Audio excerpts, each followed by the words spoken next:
Now, again, the great thing with this system, the sync system in the Ford Transit here, is you can stream audio.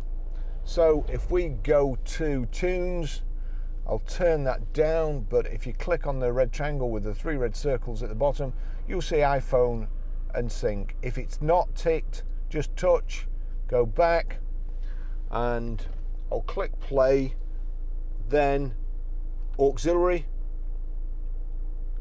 That's showing. If you've got anything else attached to it, you might have to click auxiliary a couple of times, and you can see there you've got options, device, info, and so on. So if I turn this up and then this,